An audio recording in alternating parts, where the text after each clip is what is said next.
Normand Diotte, maire de la municipalité de Candiac, au Québec, Canada.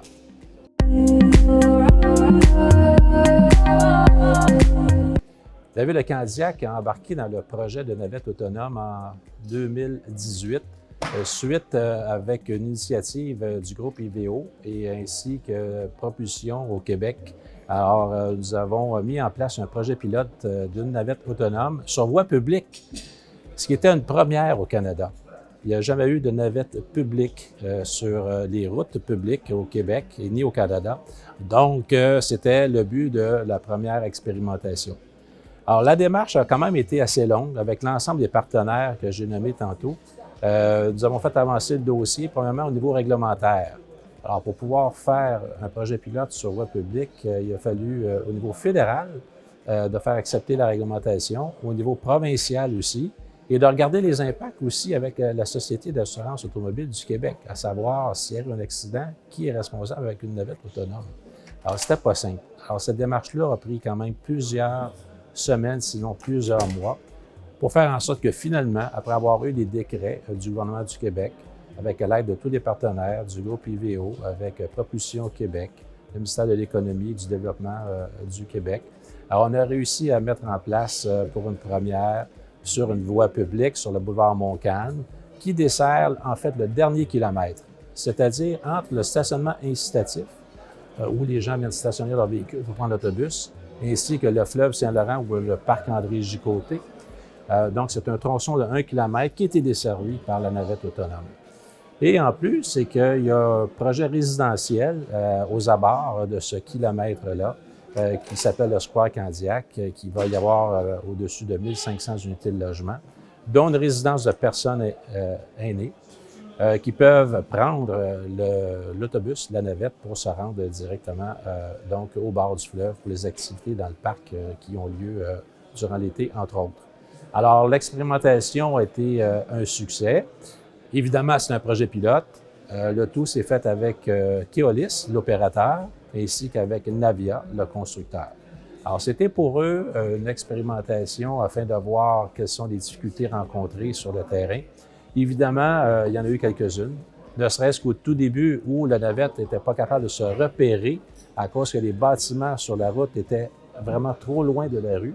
Alors, il a fallu adapter les capteurs lidar et toute la zone qui a été, je vous dirais, pris en considération par les différents GPS pour faire en sorte d'avoir l'encadrement global d'où la navette devait circuler. Alors, ce sont des ajustements qui ont eu lieu. On a dû mettre des infrastructures temporaires sur le côté de la route, des panneaux, afin que le véhicule puisse reconnaître son environnement. Et aussi, il y a eu la question de la sécurité qui était primordiale pour Navia ainsi que pour Keolis. Et on était bien d'accord avec, évidemment, cet objectif-là, d'assurer la sécurité. Et tout ça a fait en sorte qu'au premier test, à l'automne, bien, chez nous, les feuilles tombent au Québec. Alors, les feuilles ont tombé. La navette, au premier départ, ce qui a fait en sorte, c'est qu'elle a arrêté immédiatement quand une feuille d'un érable est tombée devant la navette. Alors, pour vous dire que la sécurité est un point important. Alors, c'était comme un peu trop exagéré, mais c'est mieux comme ça que le contraire. Alors, il y a eu des ajustements qui ont été faits en cours de route lors du projet pilote pour ajuster le niveau de sécurité de la navette. Il y a eu aussi l'ajustement avec le feu de circulation, parce que la navette a détecté le feu de circulation avant d'en arriver au tronçon final, au parc, au bord du fleuve. Alors ça aussi, il y a une autre firme qui était Orange à l'époque, qui a participé avec nous, de faire en sorte que la navette puisse le reconnaître, et ça a très bien fonctionné. Alors, somme toute, on peut dire que l'expérience a été vraiment intéressante. Les citoyens n'avaient pas peur d'embarquer dans le véhicule. Ça, c'est un volet important. L'acceptabilité sociale, on en a parlé tantôt avec les gens de Navia, est un élément fort important pour eux. Et pour ce qui est de la population de Candiac, eh bien, les gens avaient hâte de l'essayer, les gens n'avaient pas peur d'embarquer dedans. Et finalement, c'était un résultat qui était très positif. Au niveau de l'acceptabilité sociale, qui est un élément fort important pour Navia et pour Keolis, qui était l'opérateur. Alors, finalement, les citoyens n'avaient pas peur d'embarquer dans le véhicule. Ça avait été bien expliqué. Et le fait qu'il y avait un opérateur aussi à bord pouvait sécuriser les gens. Alors, s'il y avait un pépin, un problème quelconque, évidemment, l'opérateur pouvait manuellement intervenir et redémarrer la navette comme il se doit. Alors, nous en sommes rendus maintenant à une étape de préparer la deuxième étape, je vous dirais.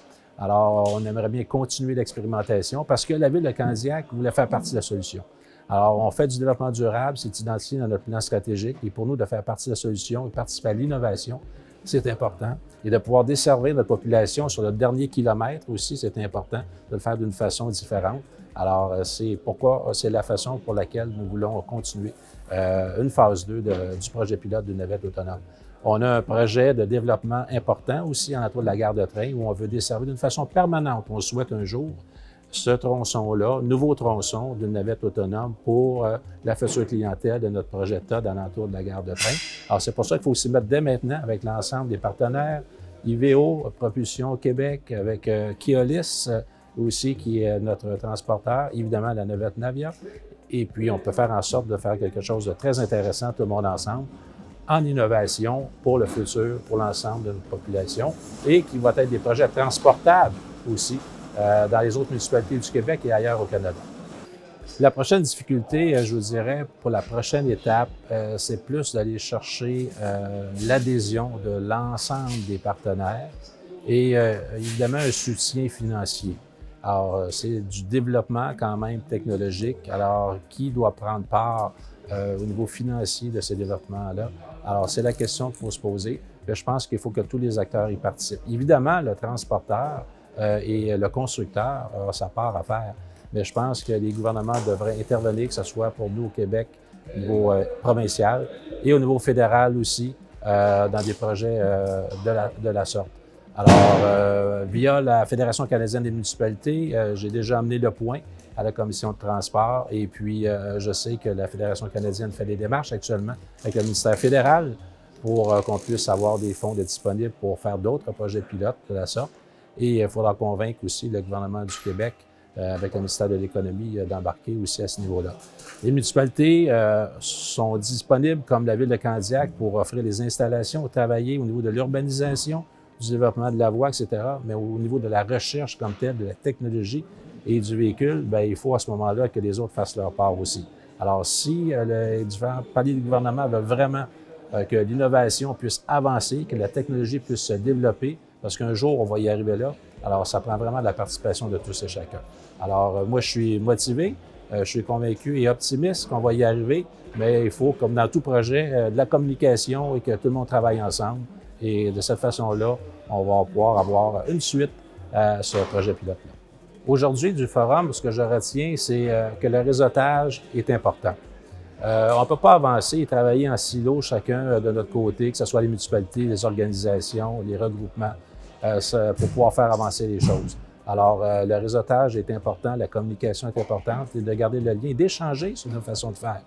Au lieu de recommencer à zéro chacun de nos côtés et d'investir des sommes d'argent importantes, pourquoi ne pas prendre des idées qui existent ailleurs et les ramener chez nous et évidemment mettre notre couleur locale dans notre contexte pour faire avancer les dossiers.